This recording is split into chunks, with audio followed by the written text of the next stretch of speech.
Hello and welcome to another episode of The Single Girl's Guide to Life, your weekly guide to single life living in your 20s, 30s and 40s for all the single millennial girls out there. We talk about dating, solo life and living alone. And today's podcast episode is possibly one of my most favourite topics to date. I feel like I have gone deep into the detail of this, into the research, and I'm going to say it now because you're going to hear it in the background. I think I have a notebook in front of me because there are so many thoughts, so many notes that I've made. I want to be able to refer to them, and I don't want to hide that I'm referring to them. Sometimes the other things I do have bullet points and I expand. Some of the things I really want to get right, and the structure of it I want to really get right. So today I wanted to talk about this idea around, can men and women be friends? Now, instinctively, I think many of us will have an answer to that.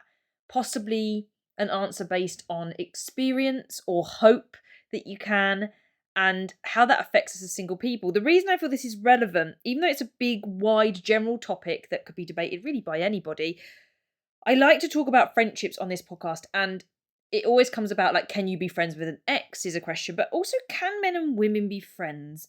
And I ran a poll with my Instagram followers or anyone that decided to head over to there. And at the time that I'm recording this now, that poll is at yes. 78% of people believe that you can be friends, men and women can be friends. And 22% said it depends. And absolutely no one at this point had said no. Now, that's going to be a skewed, very small sample because I don't have the biggest following on earth, let alone the people that then watch the stories to click on it. And it is skewed towards women. Generally speaking, my audience on both TikTok and on Instagram is somewhere between 80 to 95% female. Same for the people listening to this podcast. Interesting, in fact, that males listen, and I'm not fussed. Obviously, I present things from a female perspective, and there is this idea around being inclusive, but I do believe there are some differences, sometimes socially, culturally, and biologically, that do make us different.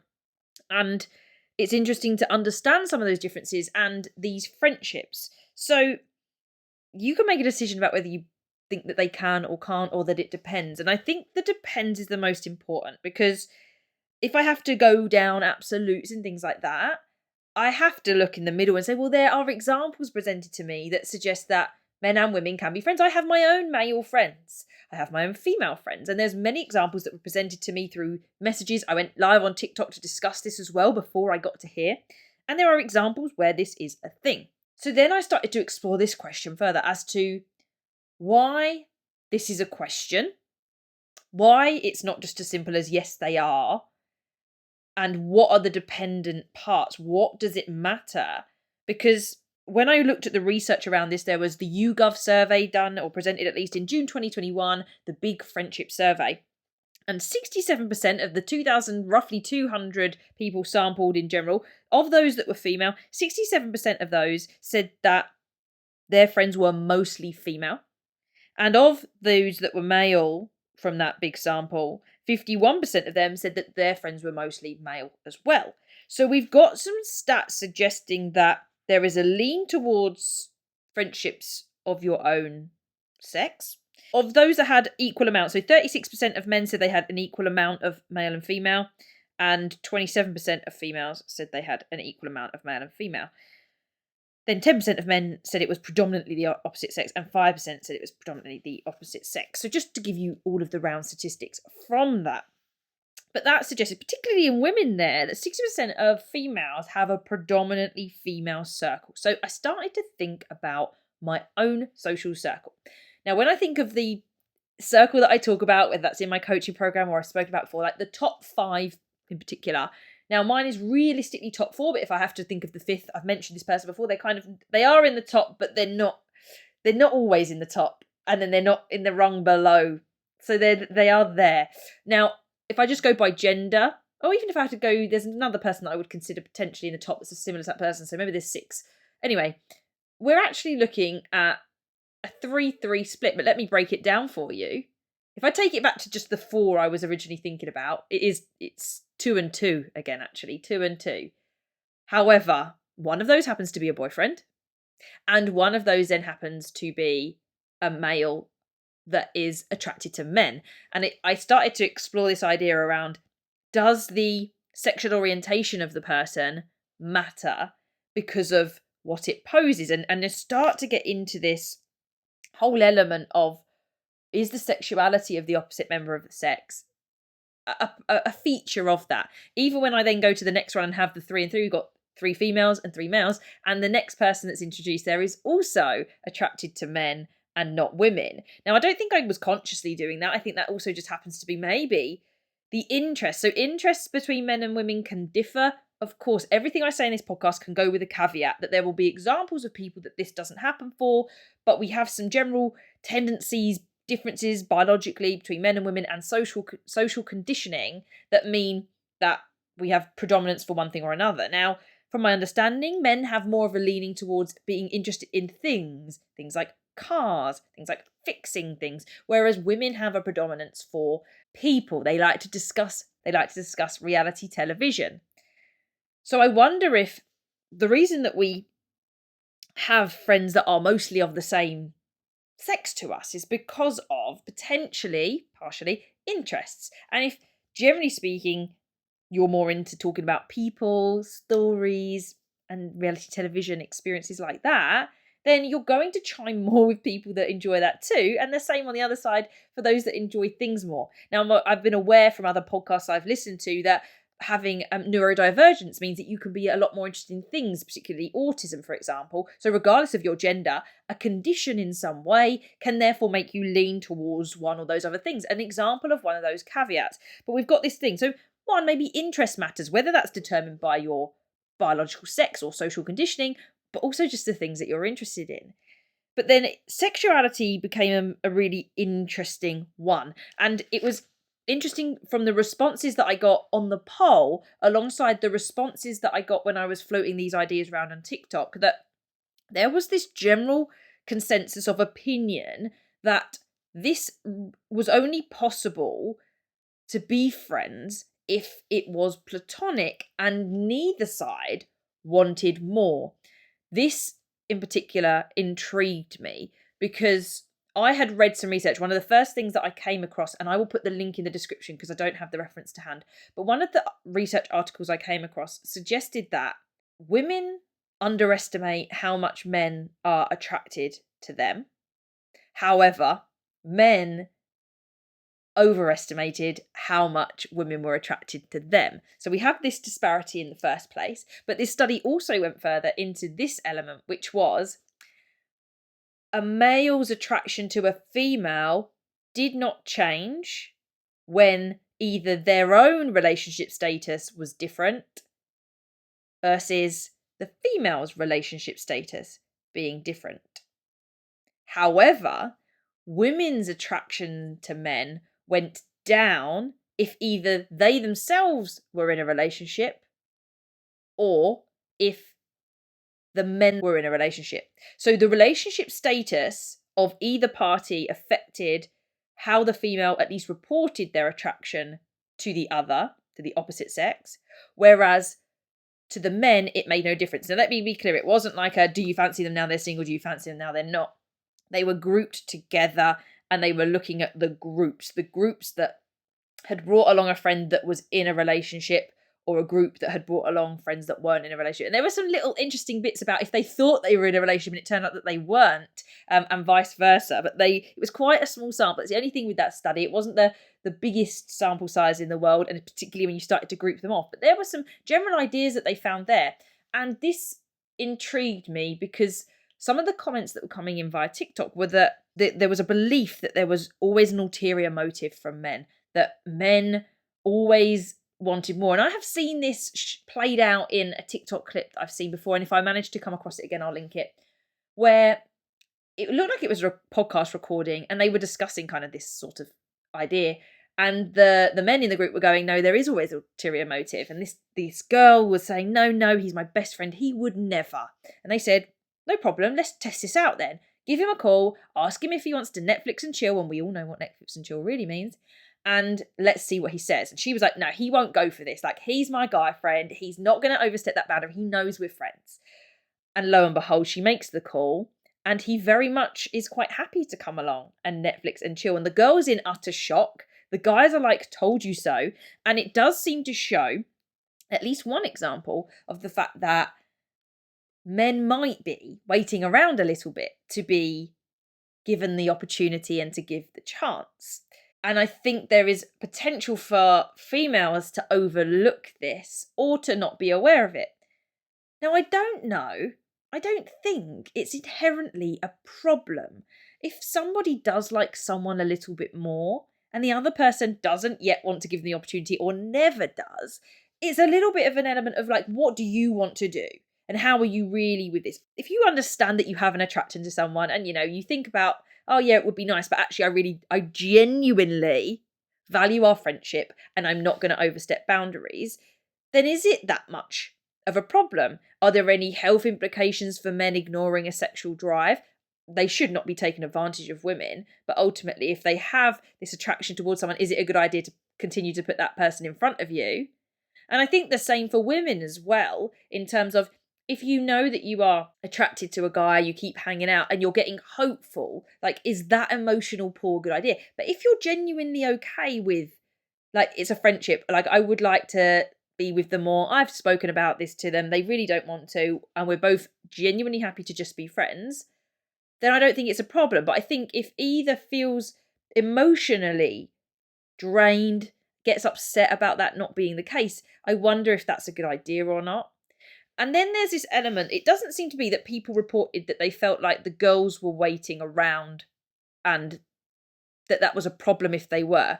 Whereas there was some expression of feeling discomfort at the idea that a man might like them more than they would want them to be liking them. So a female felt that there were men liking them more than they knew about or that they felt comfortable with.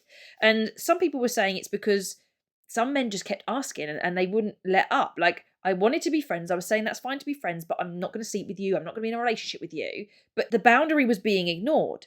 And I think this then comes down to this idea around that this is not about necessarily men and women per se, but any friendship should have boundaries in it and they should be respected. And if somebody, anybody, regardless of their gender, is going to do things that you're not comfortable with and they're knowingly going to do it, then that person doesn't deserve a place in your life as a friend. So if somebody is attracted to you and they've made that clear, they've done it in a very nice way, they've said, look, can we go out on a date? I really like you. I think we'd be a great couple. And you've said no, but look, we've been friends. We've been able to do X, Y, Z together and there's been no problems. I would like to be your friend, but I'm going to make it very clear that I am your friend and this is to go no further. And if someone can respect that, if someone is able to not make you feel uncomfortable about the way they now feel about you, then what is the harm in that friendship? But if someone is going to overstep the mark and every time they spend time with you, you're worried that they're going to put their arm around you, you're worried that they're going to try and grab your hand, or maybe even at the end, they're going to try and kiss you, that's going to make someone feel uncomfortable. And it doesn't matter which gender you are, but I know that people will feel that there is more of a lean towards an experience of men trying this with women, just on the basis of men taking the lead more, and maybe past experience of what we have demonstrated. Then maybe it's that element that discourages women to want to have friendships with men because they've felt uncomfortable in the past and they don't know how to be comfortable or they don't feel that they can trust the scenario. And it comes back to this idea around there being a very real threat to women in terms of the physical differences between men and women. Sexual assault is more of a plausible occurrence from a male towards a female because there's just a lot more physical force available to a male and therefore that threat can be very real. Whereas if a woman is presenting that they're interested in a man and that they're going to overstep boundaries, chances are that a man can push a woman off with quite a lot of ease and that they're not going to be physically threatened per se to do that. That doesn't mean that it doesn't exist. It doesn't mean it doesn't happen. But in general, there is not that risk to be taken of keeping someone around that is more strong and powerful than you. And that's a big difference. I think that's where women, and I wonder if that's why that percentage feels higher for females, that they have more female friends and less of men, that it's predominantly female, because being friends with a man means setting a boundary potentially. If there is this instinctive drive for men to have an attraction that doesn't change whether they or their friend is in a relationship or not, And there might be some argument for the fact that men have more of a drive in general for sex, for interacting in that way with people. And women don't want to have to feel uncomfortable about that. And if they've said no, they don't want to have to keep saying no 100 times if they've made that boundary very clear that this is not somewhere that's ever going to happen. And this just comes back to healthy relationships of any sort. It doesn't matter what your gender is or what your sexual orientation is per se, but it's understandable that if someone is not going to naturally be attracted to you and therefore not going to pursue anything, then you're going to remain or feel probably more comfortable in general. It was interesting to hear some examples of people that were responding on the TikTok live. So there was one person that mentioned that they were bisexual. So they said, so I actually have, this is interesting, this doesn't really apply because I'm attracted to both. So the sexuality thing to me doesn't make a difference.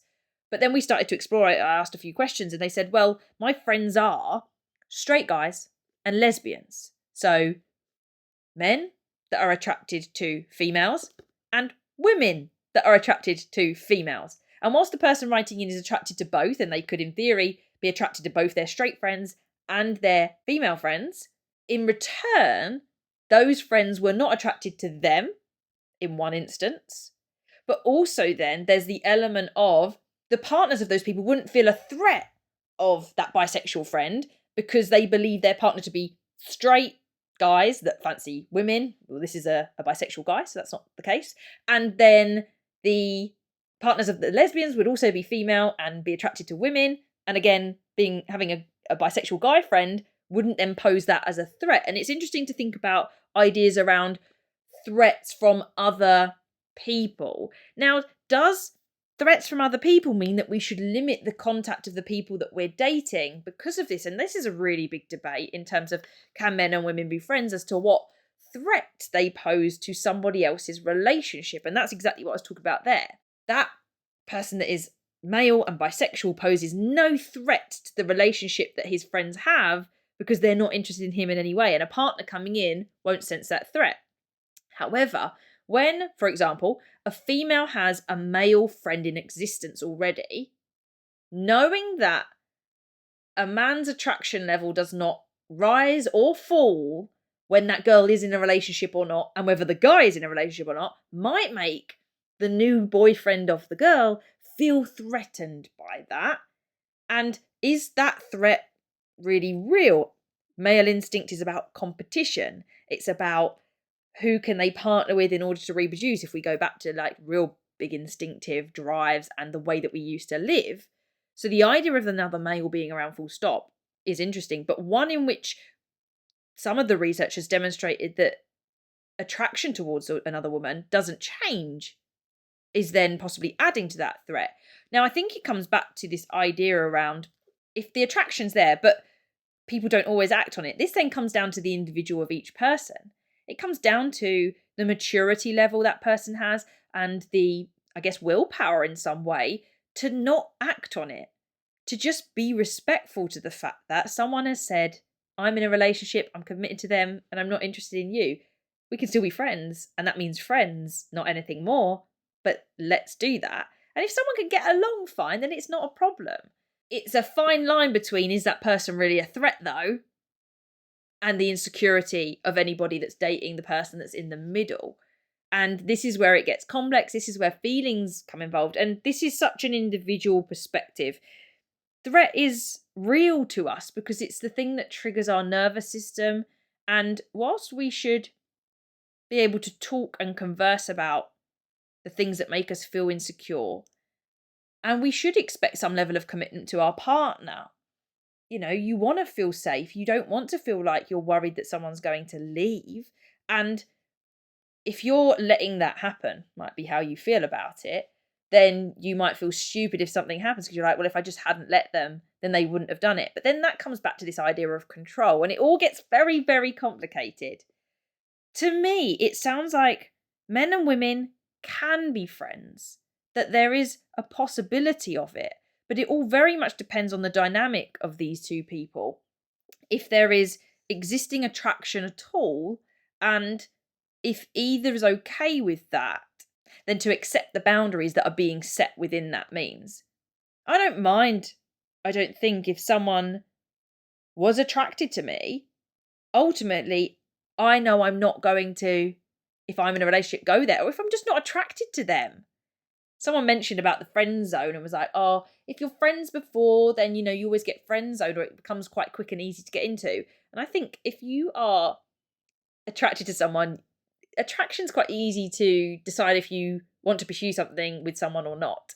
And yes, you can friend zone someone quite quickly. What's the problem with friend zoning someone quite quickly? At least you've told them. And I think what we can learn from exploring this, talking about this, is that whatever scenario you're in, whether you're the one that likes someone more and would like to be friends with them, if you have an ulterior motive, be upfront about that quite early on. Because if you're not, then you're going to potentially make someone feel uncomfortable when you reveal that later on, and they might look at the whole friendship as a bit of a lie. I feel like I'm thinking about the Love Actually scene. Ugh, he makes me feel creepy, even though that was quite sweet with the old cards at the door to some degree. But yeah, the guy that likes Keira Knightley, him. Eesh, it's the way he records her. That's what makes me feel uncomfortable about it when you see the video where it's all just of her. He obviously has, to a degree, respected his friend's relationship with the friend, but has he respected it if he's literally just spent the whole wedding recording her? And I wonder how she feels in Keira Knightley's role. I wonder how she feels about that revelation, because now you kind of question, was he just being nice? Was he doing everything because he was being a friend, or was it because he fancied me and was kind of hoping that I was going to leave my now husband for him? And you just put everything into question. Whereas had she known that from the beginning, maybe she would have set boundaries, and yes, maybe she wouldn't have been as open and warm at times, but over time you can just show that you're just being a nice person. It's hard to know what's going to happen. It's hard to know how people are going to feel, particularly where I've mentioned that some women in the chat expressed having a negative experience from trying to set a boundary and not. That's really difficult, because I'd like to think that men and women can be friends, and it is about boundary setting.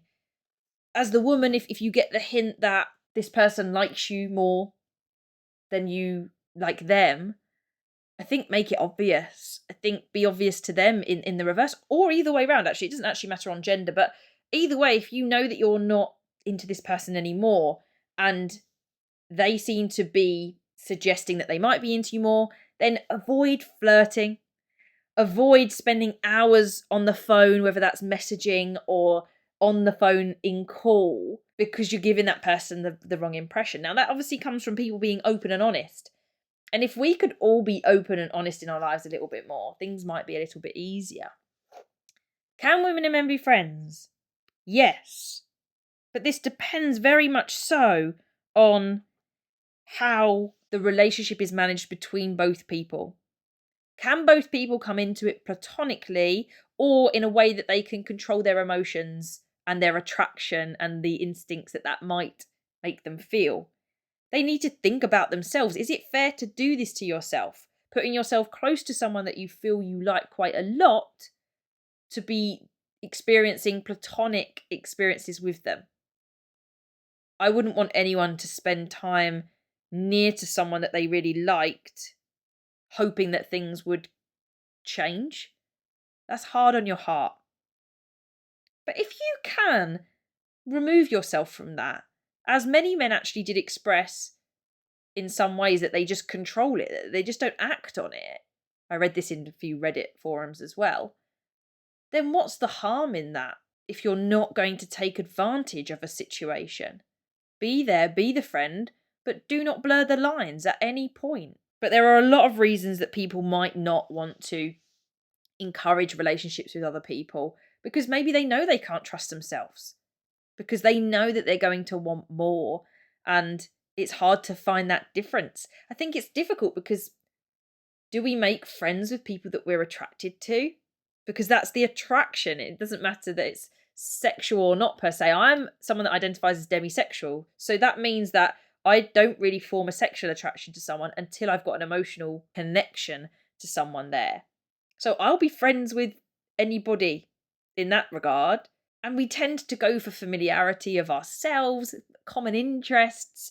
So there'll always be people that I talk to and I'm friends with, but my attraction to them doesn't almost exist in the initial parts, and it might develop later. So that's another interesting one. And there are people, they mentioned it to me, they said, no, I have a best boyfriend. And Some of them then went on to explain the differences. So one person said, the difference, however, between my male friends and my female friends is that the females are definitely more interested in talking about feelings, supporting one another through things, and talking about experiences, talking about life. Whereas the men, she expressed, were more interested in doing things together.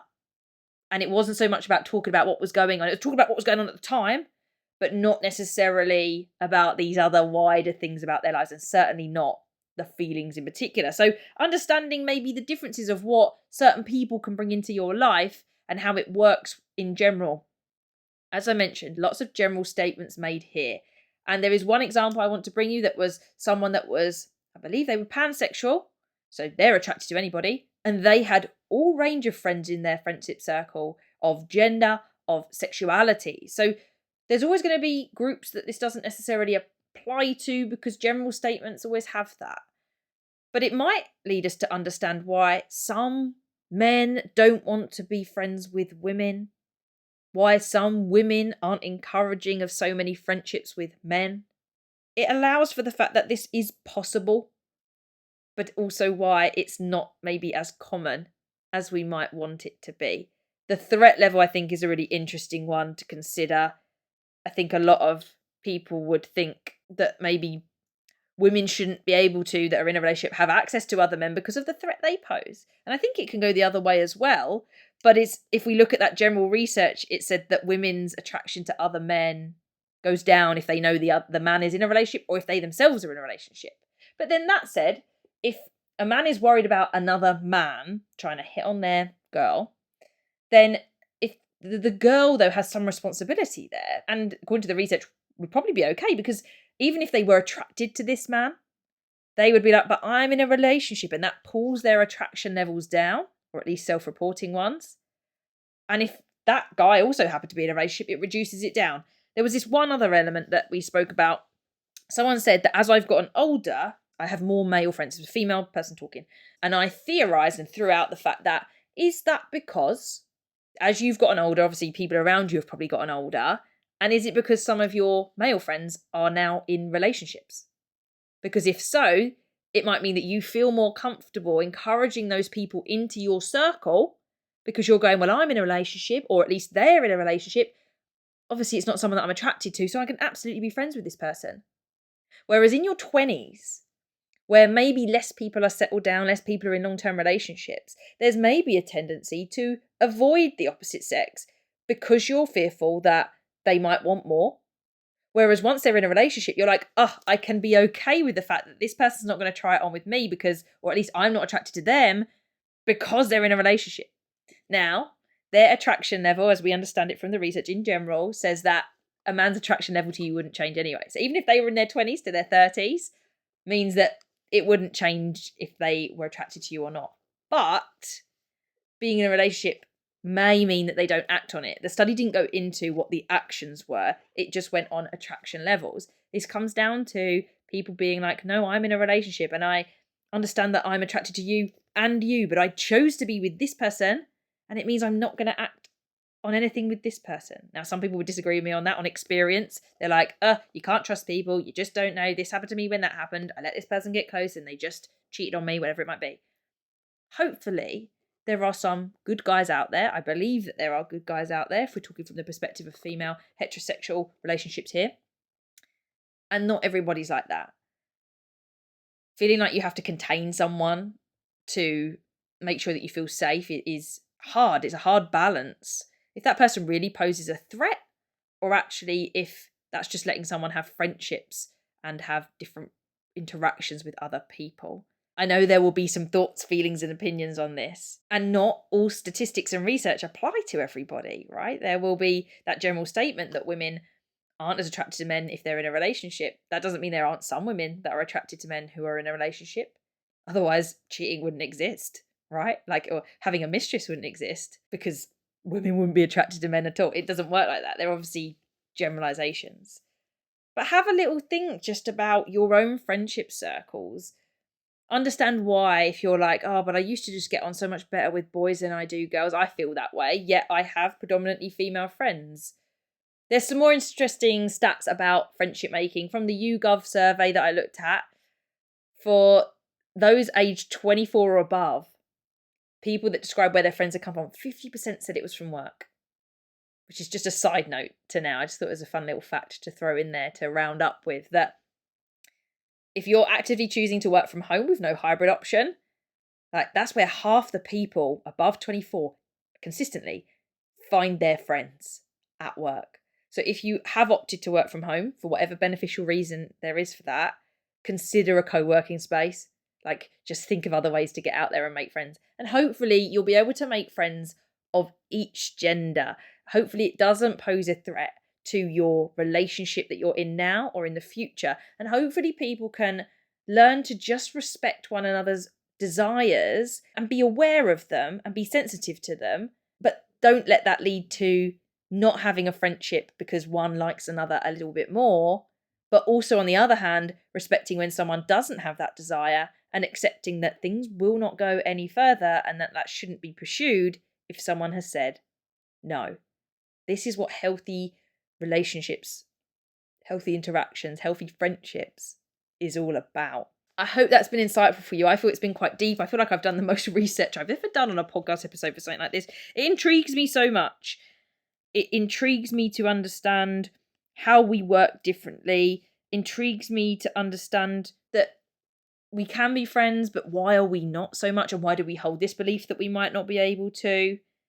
And what are the conditions that can mean that you can be friends?